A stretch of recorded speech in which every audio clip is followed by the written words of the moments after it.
ఇక్కడ గమనించాల్సింది ఏంటంటే, మనందరినీ కూడా దేవుడు అనుకున్న పరిపూర్ణతలోకి దేవుడు తీసుకొస్తాడు. తీసుకురావడానికి 3 విషయాలు దేవుడు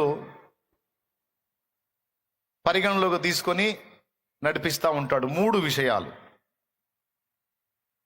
వాటిలో మొట్టమొదటిది విశ్వాస పరీక్ష, రెండవది ఓర్పు, అర్థమైందా? మూడవది కాలం. మొదటిది విశ్వాస పరీక్ష, రెండవది ఓర్పు, మూడవది కాలం. ఈ 3 దృష్టిలో పెట్టుకొని దేవుడు మన మీద పనిచేస్తాడు. నేను చెప్పేది మీకు ఎంతమందికి తేటగా అర్థమవుతుంది? నిజం చెప్పండి. అర్థం అయితే చెప్పండి, లేకపోతే చేతులు ఎత్తవాకండి. నిజంగా అర్థమవుతుందా? దేవునికి స్తోత్రం. అర్థమైన వాళ్ళు గట్టిగా స్తోత్రం చెప్పండి. ఇప్పుడు అర్థం కాని వాళ్ళు చెప్పండి. ఈ మాట బాగా అర్థమైనట్టుంది, ఎవరు చెప్పాలా? సరే, సంతోషం. జాగ్రత్తగా వినండి. ఆయన అనుకున్న ఆ పరిపూర్ణతలోనికి మనల్ని తీసుకొని రావడానికి దేవుడు 3 దృష్టిలో పెట్టుకొని పని చేస్తున్నాడు. ఒకటి, మనలో ఓర్పు పుట్టాలంటే మన విశ్వాసానికి పరీక్షలు ఎదురు కావాలి. అసలు విశ్వాసానికి పరీక్షలు ఎదురై మనలో ఓర్పును ఎట్ట పుట్టిస్తాయో సింపుల్. అబ్రహాం లైఫ్ని తీసుకోండి, మోషే లైఫ్ని తీసుకోండి. ఇవన్నీ మీకు ఆల్రెడీ తెలిసిన విషయాలు కాబట్టి గుర్తు చేస్తున్నాను నేను. అబ్రహాము దాదాపు 75 సంవత్సరాల ప్రాయములో ఉన్నప్పుడు దేవుడు అబ్రహాముకి ప్రామిస్ చేశాడు, విశ్వాసముంచు, నేను నీకు కుమారుణ్ణి ఇస్తాను, ఒక కుమారుణ్ణి కాదు, నీకు విస్తారమైన సంతానాన్ని ఇస్తాను,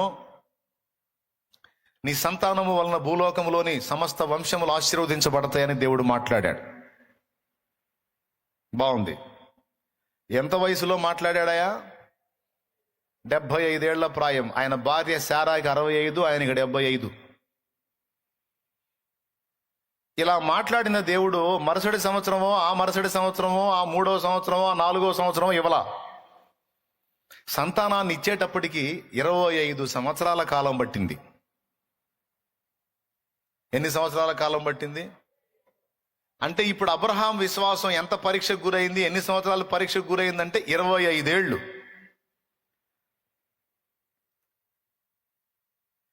మొదటి సంవత్సరంలోనే ఆశించి ఉండొచ్చు, విశ్వసించి ఉండొచ్చు, ఈ సంవత్సరంలో కార్యం జరిగిద్ది అని. జరగల. ఇప్పుడు అబ్రహాంకి ఏం అవసరమైంది? ఆ విశ్వాసం కొనసాగాలంటే ఏం కావాలి? ఈ సంవత్సరం ఇస్తాడనుకున్నాను అన్నయ్య దేవుడు. కొంతమంది నా దగ్గరకు వచ్చి ఈ దెబ్బతో పని అయిపోద్ది అనుకున్నాను అన్నయ్య, ఈసారి కార్యం జరిగిద్ది అనుకున్నానయ్యా, ఎందుకో మరి జరగలేదన్నయ్య, వెనకెళ్ళింది అన్నయ్య అని బాధపడతా ఉంటారు. ఈరోజు కార్యం జరిగిద్ది అనుకున్నా, ఎందుకో జరగలేదు.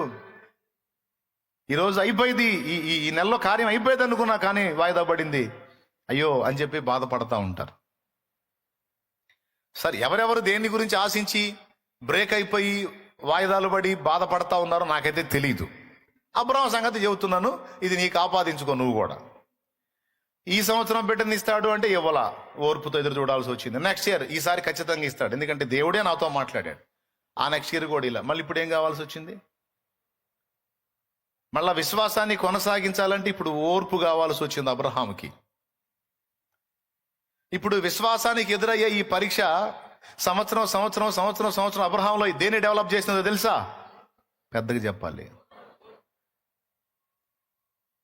దేవుడు అన్న పనిని జరిగించకుండా ఆలస్యం చేసే కొద్దీ విశ్వాసాన్ని బట్టి అబ్రహాంలో ఏం కలిగిందో తెలుసా? ఓర్పు కలిగింది. చివరికి 25 ఏళ్ల తర్వాత కొడుకును పొందినప్పుడు వెనక్కి చూసుకుంటే 75 ఏళ్లప్పుడు నేను విశ్వసించడం మొదలు పెట్టాను, వీడిని పొందేటప్పటికి 25 ఏళ్ళ. అమ్మో, 25 ఏళ్ళు నేను నిరీక్షించి ఓర్చుకోగలిగానా? ఇంత ఓర్పు నాకెక్కడుంది? కానీ 25 ఏళ్ళు నేను ఎలా ఓర్చుకోగలిగాను? ఈ సంవత్సరం అని ఆ విశ్వాస పరీక్ష అబ్రహాముకు తెలియకుండానే అబ్రహాంలో ఓర్పును డెవలప్ చేసింది. అబ్రహాములో అభివృద్ధి చెందిన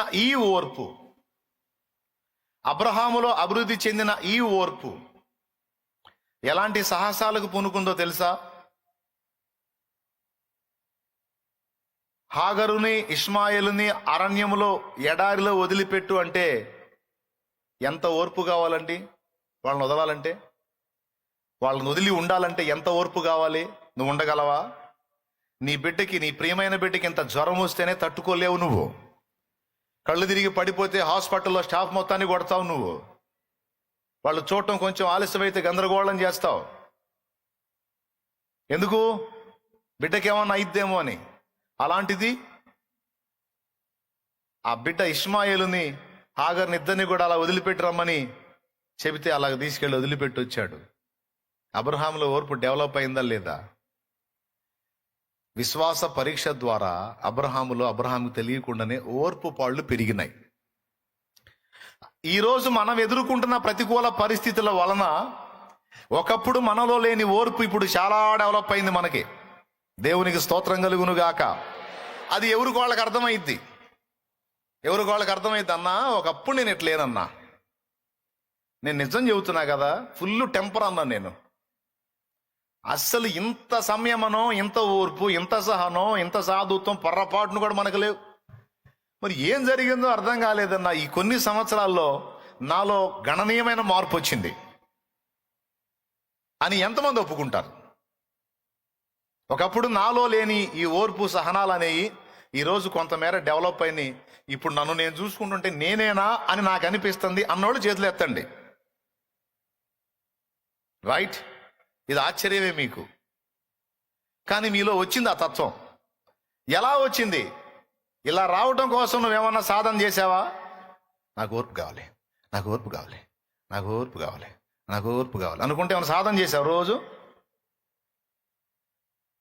దెబ్బ మీద దెబ్బ, దెబ్బ మీద దెబ్బ, దెబ్బ మీద దెబ్బ. విశ్వాస పరీక్షలు ఎదురయ్యి ఎగిరెగిరి పడే వ్యక్తిని నిన్ను కంట్రోల్ చేసినాయి. దేవునికి స్తోత్రం కలుగును గాక. ఎగిరెగిరి దూకే నిన్ను కట్టడి చేసినాయి. ఈరోజు ఏదన్నా డెవలప్ అయింది నీలో ఓర్పు అంటే అది దేవుడు నీ జీవితంలో అనుమతించిన విశ్వాస పరీక్ష ద్వారా డెవలప్ అయింది తప్ప ఇంకో రకంగా కాదు. ఇక్కడ కూర్చున్న వాళ్ళు ఎవరు సామాన్యులు కాదు. బజార్లను గందరగోళం చేసిన వ్యక్తులే ఈరోజు వచ్చి సాధుమూర్తుల్లాగా హల్లెలూయా స్తోత్రం ప్రభువా నీకు వందనాలు హల్లెలూయా. దేవుడు అలా చేసేసాడు. దేవుడు అలా చేశాడండి. నాకు తెలిసిన అన్యుల గుంపు ఒకటి ఉంది. అన్యుల గుంపు ఈ రోడ్డు మీద వెళ్తా వస్తా ఉన్న బిడ్డల్ని గల్లిచ్చేవాళ్ళు. వాళ్ళు సరే, వాళ్ళు ఎవరిని గల్లిస్తున్నారో వాళ్ళకి తెలియదు. అర్థమైందా? వాళ్ళు ఎవరిని గల్లిస్తున్నారో, వాళ్ళు ఎంత క్రూరమైన వ్యక్తులో, వాళ్ళు ఎలా మారారో వాళ్ళకి తెలియదు. ఇప్పుడు కాలే, స్టార్టింగ్లో కొంతమంది తెలియక ఎగిరెగిరి పడేవాళ్ళు. నేను నవ్వుకునేవాడిని. వాళ్ళు ఎవరిని కల్లిచ్చారో వాళ్ళని చూసి నవ్వుకునేవాడిని నేను. వాళ్ళు ఎవరు సామాన్యులు కాదు, నేర చరిత్ర కలిగిన వాళ్ళు, సైలెంట్గా శాల్తీల్ని గందరగోళం చేసిన వాళ్ళు. వాళ్ళని గల్లించు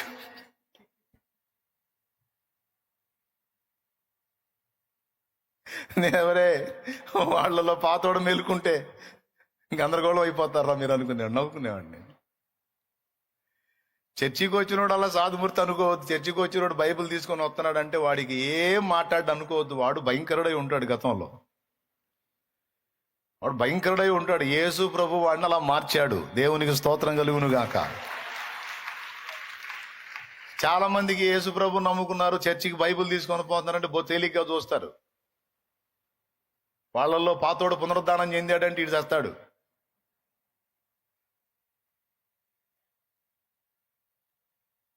ఒకడు ఇంకొకటితో వాదిస్తున్నాడంట. నువ్వు ఎన్నన్నా చెప్పు, నేను దేవుడు ఉన్నాడంటే మాత్రం ఒప్పుకోను అని చాలాసేపు భక్తుడితో వాదిస్తా ఉన్నాడంట. ఆ పక్కన కొంచెం ఎడంగా ఒకడు కూర్చొని ఉన్నాడు. ఇలా సంభాషణ వింటా ఉన్నాడు. పాప ఈయన ఎంతో కన్విన్స్ చేసి చెబుతున్నాడు, కాదయ్యా దేవుడు ఉన్నాడు, దేవుడు గొప్పోడు, దేవుడు నిజంగా యేసు ప్రభు అయ్యా అని చెప్పి ఈయన సువార్త చెబుతున్నాడు. వాడేమో నువ్వు ఏమన్నా చెప్పు సార్, నేనెన్నో అని ఎగిరెగిరి పడుతున్నాడు ఈయన మీద. దాదాపు అరగంట సేపు వాడు వాదిస్తానే ఉన్నాడు. ఈ అరగంట సేపు వాదన విన్న ఆ పక్కోడు లేచి వచ్చి వీడి పక్కన కూర్చొని, ఒరే దౌర్భాగ్యుడా, దేవుడు ఉన్నాడు అంటే నువ్వు నమ్మవేమో దరిద్రుడా, నేను నమ్ముతా. ఆ దేవుడు యేసుప్రభు అంటే కూడా నేను ఇప్పుడు నమ్ముతా అన్నాడంట. వచ్చి కూర్చున్నాడు.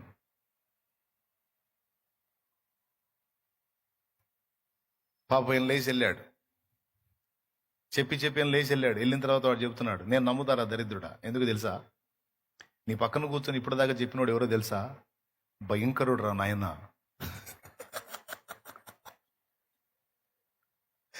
వాడి చరిత్ర అంతా తెలుసురా నాకు. నువ్వు అరగంట సేపు వాదిస్తే వాడు నీ తల పగలగొట్టకుండా లేచి వెళ్ళాడంటే ఖచ్చితంగా దేవుడు ఉన్నాడు రా. ఆ దేవుడు యేసుప్రభు వేరా, లేకపోతే నీ తల ఇప్పటికీ 31 అయిపోయేది. ఎందుకంటే వాడికి ఎదురు ఎవడన్నా చెబితే వాడిని తలల పగలగొట్టాడు మీకు తెలీదు, నాకు తెలుసు. వాడంత సైకో. వాడు సైలెంట్గా లేచిపోయాడంటే, ఇంతసేటు నువ్వు వాడి మీదకి ఎగిరెగిరి దూకినా కూడా వాడు నిన్నేమనకుండా పోయాడంటే, వామ్మ యేసుప్రభు నిజమైన దేవుడు అని నాకు అర్థమైందిరా. అంటే ఈడి గుండెలు జారిపోయాయి. నా పక్కన కూర్చున్నాడు అలాంటి వాడు, మామూలుడు కాదు. వాడి చరిత్రని చెప్తాను కూర్చోనని ఆ పోయినోడు సువార్త ఈడు చెప్పాడు. వీడికి నేర చరిత్ర అంతా, ఇంత భయంకరుడు రా వాడు. మరి అట్లాంటి వాడు ఎట్లా మారిపోయాడు? మరి నాకు అదేగా మైండ్ పోయింది. ఎట్లా మారాడంటే మరి అదేగా వాడు చెబుతుంది, అరే యేసుప్రభు నన్ను ఇట్లా మార్చాడరా అని. అట్టయితే ఆలోచించాల్సిందే అన్నాడు వీడు. ఎలా మారారు ఇంత క్రూరమైన మనుషులు? ఓర్పు ఎలా వచ్చింది వీళ్ళకి? ఎప్పుడైతే విశ్వాసంలోకి ఎంటర్ అయ్యారో, విశ్వాస జీవితంలోకి ఎంటర్ అయ్యారో, ఇక దేవుడు పని చేయటం మొదలు పెట్టాడు వారి మీద. దేవుడు తన కార్యాన్ని నెరవేర్చడం మొదలు పెట్టాడు. విశ్వాసం ఎప్పుడైతే వాళ్ళలో రూపుదిద్దుకుందో, ఆ విశ్వాసాన్ని కొనసాగిస్తూ మధ్య మధ్యలో అగ్ని పరీక్షలు అనుమతిస్తూ, ఈ రెండింటి ద్వారా ఇతనిలో ఓర్పుని డెవలప్ చేస్తూ, ఒకప్పుడు తనలో లేని తత్వాన్ని తనలోకి తీసుకొచ్చి పెట్టింది నజరేయుడగు యేసు.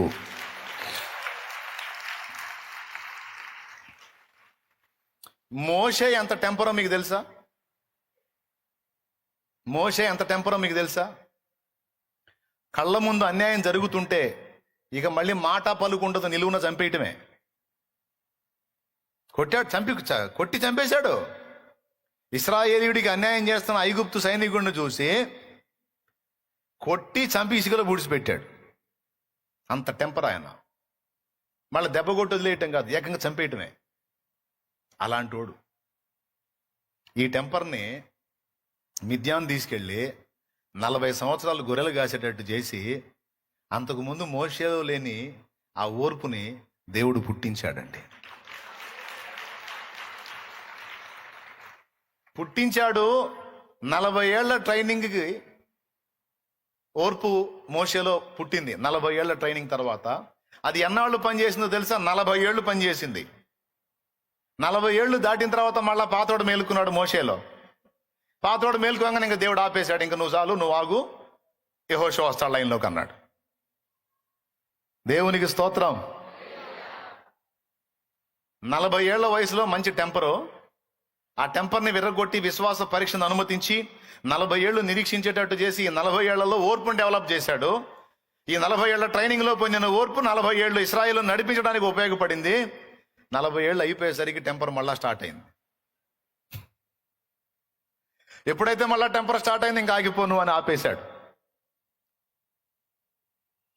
యెహోషువ లైన్లో పెట్టి యెహోషువ ద్వారా ఇశ్రాయేలును వాగ్దత్త దేశం చేర్చాడు. మనం ఈజీగా చదివిన అర్థమైంది ఈ మ్యాటర్. టోటల్గా దేవుడు విశ్వాస పరీక్ష ద్వారా మనలో ఏం డెవలప్ చేస్తున్నాడు అంటే ఓర్పుని అభివృద్ధి చేస్తున్నాడు. మీరు సంపూర్ణులను అనునాంగులనై ఉండునట్లు ఓర్పు తన క్రియను కొనసాగింపనీయుడి. దేవుడు ఏం చేస్తాడో తెలుసా? మనకు సహజ సిద్ధంగా లేని ఓర్పుని మనలో పుట్టించడానికి కొన్ని పరిస్థితుల్ని, తప్పనిసరి పరిస్థితుల్లో అనుమతిస్తాడు. అయ్యే విశ్వాస పరీక్ష అట. ఆ విశ్వాస పరీక్షలు మనకి ఓర్పును తీసుకొచ్చి పెడతాయి. ఆ ఓర్పు మనం కలిగి ఉంటేనే సంపూర్ణ సిద్ధి పొంది అనునాంగులం అవుతాం. మనం సంపూర్ణ సిద్ధి పొంది అనునాంగులం అవటమే కాదండి, మనం పొందగోరినవన్నీ పొందడానికి మనకు ఓర్పే అవసరమై ఉంది. నీ మీద నిందొచ్చింది. నువ్వు నిరూపించుకోవడానికి ట్రై చేసి నువ్వు తిప్పలబడి నువ్వు ఎంత కష్టపడ్డా కాదు. ఆ సమయము దేవుడు తీసుకొచ్చినప్పుడు నీ మీద వచ్చింది నిజమో నిందో దేవుడే బయలుపరిచిందాక దేవునికి వెళ్ళి చూస్తూ ఓర్పుతో ఎదురు చూడాలి. ఆ పని యోసేపు చేశాడు. ఒక్కొక్కటి రాసుకోండి. నీ మీద నింద వచ్చినప్పుడు దేవుడు దాన్ని నిర్ధారణ చేసిందాకా ఓర్పుతో దేవుని పాదాల దగ్గర కాచుకోవటం, దేవునికి మొర్ర పెట్టడం అనేది సత్క్రైస్తవుడిగా, క్రైస్తవురాలుగా మనం చేయాల్సిన పని. యోసేపు మీద నిందొచ్చింది. ఆడ మనిషి అబద్ధం ఆడింది. మనకి నిందలు రావనేమి చెప్పలేదండి, నిందలు వస్తాయి. ఆడ మనిషి పచ్చి అబద్ధం ఆడింది. ఆమె బలాత్కారం చేయబోయి ఆయన నన్ను బలాత్కారం చేశాడని ఆయన మీద నింద మోపింది. యోసేపు అక్కడ చెప్పుకున్నట్టుందా?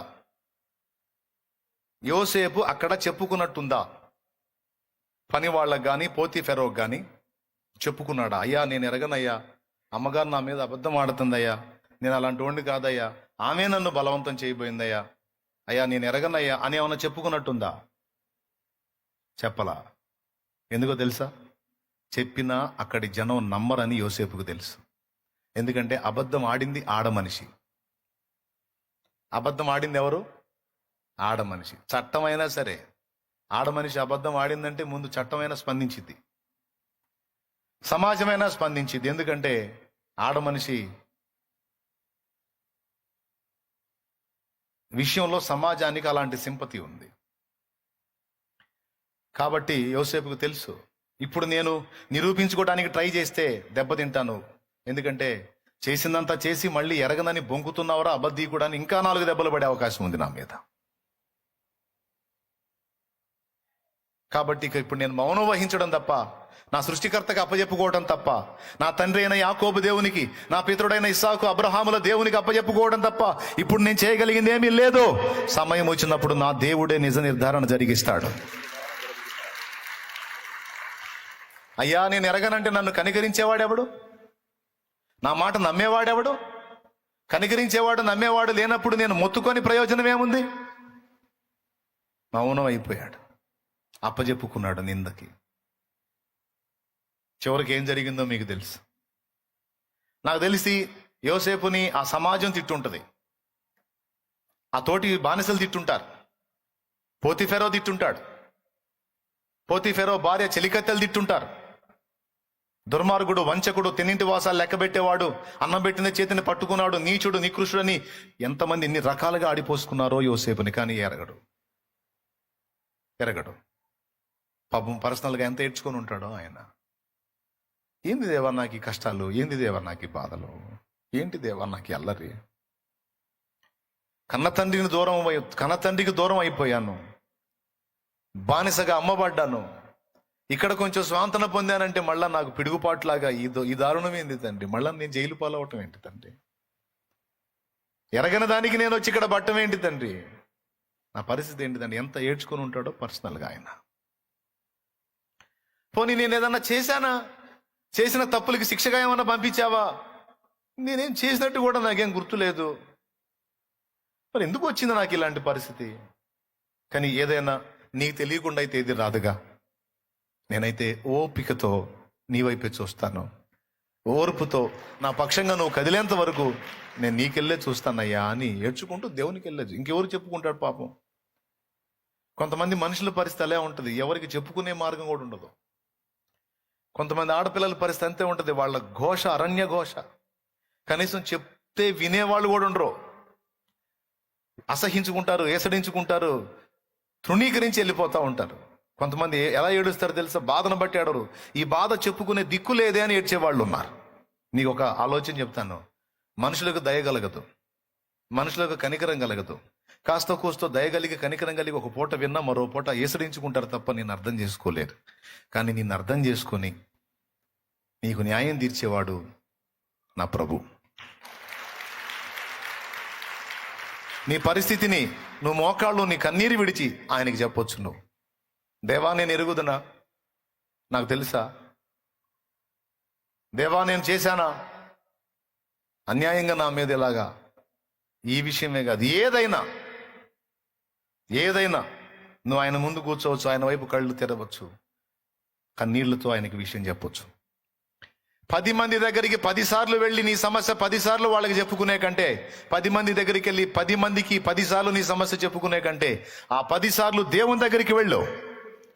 ఒక్కడే దేవుడు, ఆ ఒక్క దేవుడి దగ్గరికి 10 సార్లు వెళ్ళు, 10 సార్లు చెప్పు, కనీసం 11వ సారైనా నీకు జవాబు పంపుతాడు.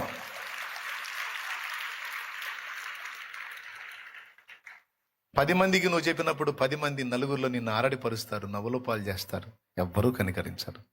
కానీ ఆ 10 సార్లు నువ్వు జీవంగల దేవుడి దగ్గరికి వెళ్ళి, నా తండ్రి నా పరిస్థితి ఇదే, నువ్వు ఆయన వైపు చూస్తే, ఆ 10 సార్లు నువ్వు వెళ్ళి ఆయన ముందు మోకాళ్ళు ఉనితే ఓపికతో, కనీసం 11వ సారైనా నీ పక్షంగా ఆయన బలమైన బాహు కదులుతుంది. యోసేపు అంతే జరిగింది. జైల్లో పరిచయం అయ్యారు. భక్షకారుల అధిపతి, పానదాయకుల అధిపతి. పానదాయకుల అధిపతికి చెప్పాడు, సార్ నేను ఎరగని నేరానికి జైలు పాలయ్యాను, మీరు బయటికి వెళ్తున్నారు, మీరు వెళ్ళినప్పుడు నన్ను గుర్తు చేసుకోండి, రాజుగారికి చెప్పి నన్ను బయటికి తీసుకొని రండి అని రిక్వెస్ట్ చేసుకున్నాడు. వాడు పోయాడు, 2 ఏళ్ళు ఇంకా పట్టించుకోవాలా. ఎందుకు కలిగిద్దండి కనికరం? ఎవరికి గుర్తుంటాం మనం? స్థిరమే లేని మనుషుల ప్రేమలు నటనయే చూపుచూ. ఈ పానదాయకుల అధిపతి బయటికి పోయాడు, నన్ను ఇయాల పిలుస్తారు, రేపు పిలుస్తారు, ఇయాల పిలుస్తారు, రేపు పిలుస్తారని సంవత్సరాలు ఎదురు చూశాడు. పోయింది, ఆశ కూడా పోయింది. అరే నాకు ఇంత తీయగా మాటలు చెప్పి, నాకు ఇంతగా ధైర్యం ఇచ్చి, నేను బయటికి వెళ్ళగానే ముందు నీ గురించే నేను మాట్లాడతాను, ఎందుకంటే నాకు వచ్చిన కళ, దాని భావం అద్భుతంగా నువ్వు చెప్పావు, ఖచ్చితంగా నేను నీ గురించి మాట్లాడతానని భరోసా ఇచ్చి వెళ్ళినోడు అశ్రద్ధ ఎందుకు చేస్తాడులే, నా గురించి గుర్తు చేసుకుంటాడు, నన్ను బయటికి తెస్తాడని చెప్పుకుంటే వాడు కూడా మర్చిపోయాడు.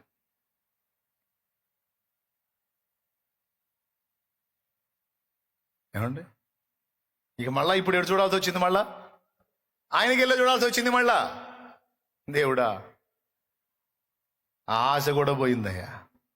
ఇక నువ్వు తప్పి నువ్వు కార్యం చేయకపోతే ఇంకా నాకు వేరే మార్గం లేదు, నువ్వు తప్ప నాకు ఇంక అవకాశం, నువ్వు తప్పి నాకు ఏ దారి కనపట్టలేదు ప్రభు అని మళ్ళీ దేవునికి వెళ్ళి చూసినప్పుడు,